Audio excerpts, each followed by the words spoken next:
ከመዲናችን አዲስ አበባ የቅርብ ጊዜያት የኮሪደር ልማት ውብ ገጽታዎች መካከል አንደኛው የቀበና የወንዝ ፕሮጀክት አንዱ ነው።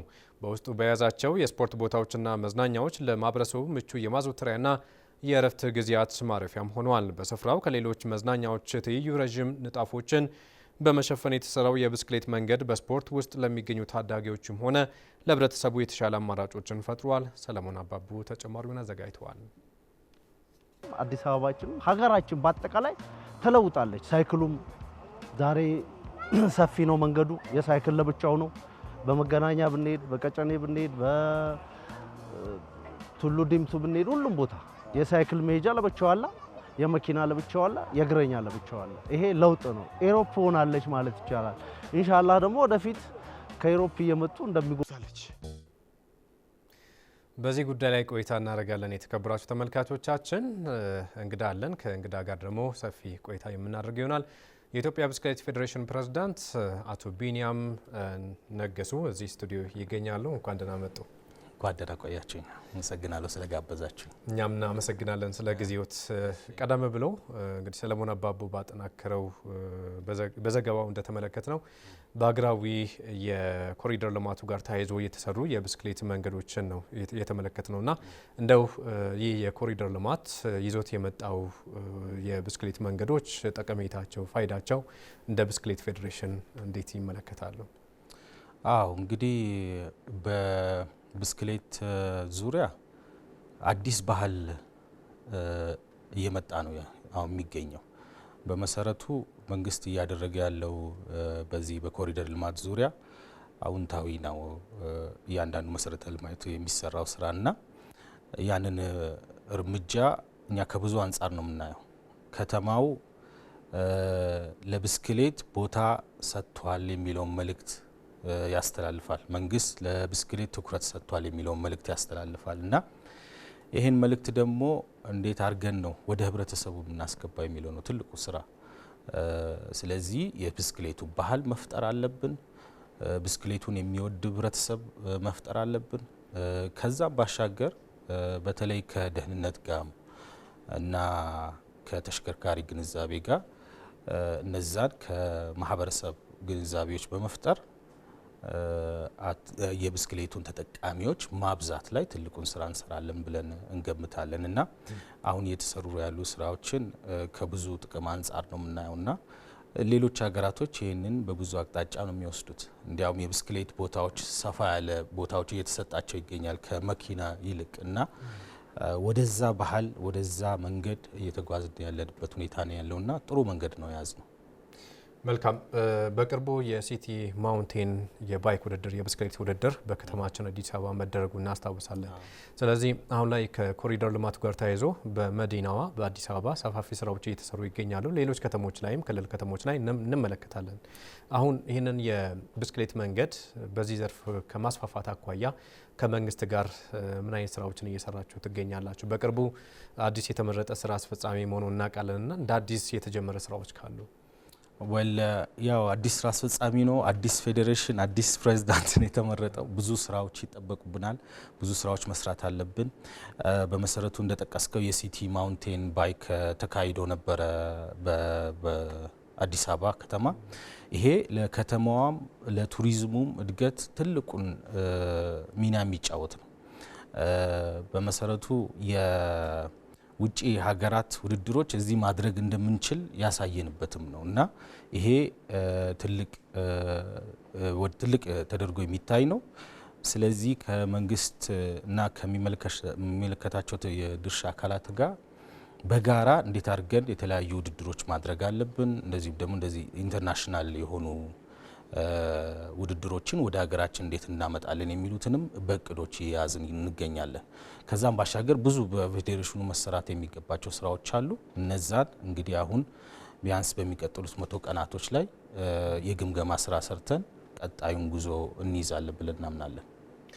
ኢትዮጵያና የብስክሌት ስፖርት ከታሪክ አኳያ አሁናዊ ሁኔታው ስናመዛዝነው ስናነጻጽረው ምን ይመስላል? በጣም ጥሩ ጥያቄ ነው። ኢትዮጵያ በብስክሌት ስፖርት ትልቅ ታሪክ ያላት ሀገር ነች። በተሰጥኦም ብንወስድ ብዙ ተሰጥኦ ያላቸው በብስክሌቱ አሉን ኢትዮጵያ። በነገራችን ላይ ከ1930ዎቹ ዓመተ ምህረት ጀምሮ ነው የብስክሌት ስፖርት ኢትዮጵያ ላይ የተጀመረው። ከዛም በገረመው ደንቦባ አማካኝነት በኦሎምፒክ የመጀመሪያውን ተሳትፎ አድርጋለች ኢትዮጵያ። ይሄ በነገራችን ላይ ጥቁር በቀኝ ግዛት ያልተገዛች ሀገር በኦሎምፒክ በብስክሌት ስትሳተፍ የመጀመሪያው ነው። በደቡብ አፍሪካ በእርግጥ በወቅቱ ተሳትፋለች የአፓርታይድ ዘመን ወቅትና አፍሪካ እንደምትችል ያሳየችው በኢትዮጵያ አማካኝነት ነው። ስለዚህ እነገረመው ደንቦባ ያንን መንገድ ከፍተዋል። ከዛም በኋላ ብንወስድ በሪዮ ኦሎምፒክ በቶኪዮ ኢትዮጵያ ትልቅ ተሳትፎ ነበራት። በ1956 እነገረመው ደንቦባ በቡድን 9ኛ ደረጃ በማምጣት የአፍሪካን ትልቁን ውጤት ያስመዘገቡ ናቸው እና ታሪካችን ብዙ ነው። እስከ ቅርብ ጊዜም ብንወስድ ጽጋቡ ግርማይ በተመሳሳይ በ2016 በትልቁ የብስክሌት መድረክ ቱር ዱ ፍራንስ ላይ የመጀመሪያው ኢትዮጵያዊ በመሆን ተሳትፎ አድርጓል። እንደዚሁም በ2017 እና የቅርብ ታሪካችን ብንወስድ እንኳን ትልቅ መድረኮች ላይ ኢትዮጵያን ያስጠሩ ልጆች አሉ፣ ጀግና ልጆች አሉን እና አሁንም ቢሆን በሜክሲኮ እንዲሁም በተለያየ ውድድሮች ባለፉት በቅርብ ዓመታት ራሱ በ2024 ዓመተ ምህረት በፈረንጆች አቆጣጠር ሜዳሊያዎች ይዘውልን የመጡ ወጣቶች አሉ እና ብስክሌቱ ላይ ብዙ መሰራት የሚገባው አለ። ውጤቱ አለ፣ ውጤቱን ማምጣት ይቻላል። ስለዚህ እንዴት አድርገን ይሄንን ውጤት ወደ ጠንካራ መሰረት መውሰድ አለብን ነው። ስርዓት ያለው አሰራር እንዴት ይኖራል የሚለው ላይ እና እድገቱን እንዴት አድርገን መጠበቅ አለብን የሚለው ላይ ስራ መስራት ነውና ወጣቶችን ዲስከቨር ማድረግ እነዚህ ላይ መስራት አለብን ብለን እናስባለን። እንደው በመጨረሻ በርሶ የፕሬዝዳንትነት ዘመን በአዲሱ ስራ አስፈጻሚነት ዘመን አሁናዊ የኢትዮጵያን ብስክሌት ስፖርት ከማሳደግ አኳያ ራዕያችሁ እቅዳችሁ ምን ይመስላል? ምን ለማሳካት ተነሳስታችኋል? እንግዲህ ፌዴሬሽኑ ከፕሬዝዳንት በላይ መሆን ያለበት ይመስለናል። አሁን ላይ በተለይ ከስራ አስፈጻሚው ጋር የተስማማናቸው ጉዳዮች ነው። ከፕሬዝዳንቱ ውጪ ፌዴሬሽኑ በራሱ ትልቅ የሚሆንበት የብስክሌት ፌዴሬሽን አድርገ መፍጠር አለብን ብለን እናምናለን እና በዋነኝነት አትሌቶችን ማዕከል ያደረገ ስራ መስራት እንፈልጋለን። የብስክሌት አትሌቶች ላይ ዘመናዊ ያሰለጣጠን ስርዓት እንደዚሁም ደግሞ ኮሜሳር ዳኞች ላይ ሰፊ የሆኑ ስራዎችን መስራት እንዳለብን እናምናለን። እነዛ በተለይ በዳኞች አካባቢ የተወሰኑ እንትኖች አሉ፣ እጥረቶች አሉብን። እነዛን እያሰፋን በስልጠናና በተለያዩ ሂደቶች ይህንን የምናሰፋበት ሁኔታ የምንፈጥር ይሆናል። ከዛ ባሻገር ውድድሮች ላይ ነው ትልቁን ስራ የምንሰራው። ትልቁ ነገር ልጆች፣ ወጣቶች ስልጠና ይወስዳሉ፣ ትሬኒንግ ይሰራሉ። መሰረተ ልማቱ እንደምታየው ነው። ወደ ውድድር እንዴት ነው ራሳቸውን የሚያመጡት? እንዴት አድርገው ነው ራሳቸውን የሚያሳዩት የሚለው ደግሞ ትልቁ ውጥረት ነውና እዛ ላይ ውድድሮችን ማስፋትና የናሽናል ካላንደሮችን በመዘርጋት በአመት ውስጥ የውድድር ብዛቶችን መጨመር ነው።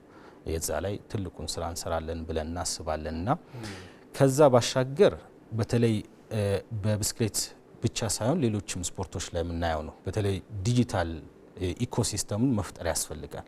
ፌዴሬሽኑ በዲጂታል እንዲሁም ደግሞ ማህበራዊ ሚዲያዎች ላይ ሰፊ የሆነ ስራ መስራት አለበት። እንቅስቃሴዎቻችን እነዚህ ናቸው፣ ከዚህም በላይ እንቅስቃሴዎች ማድረግ እንችላለን የሚለው ማሳየት እንፈልጋለን እና እዛ ላይም ሌላው የምንሰራው ስራ ነው።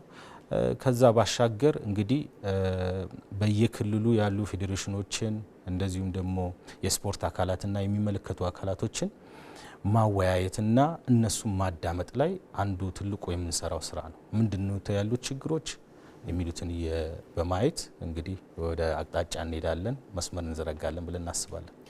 አቶ ቢኒያም ነገሶ የኢትዮጵያ ብስክሌት ፌዴሬሽን ፕሬዝዳንት፣ ስለነበረን ጊዜ ለማብራሪያዎት እጅግ አድርጌ አመሰግናለሁ።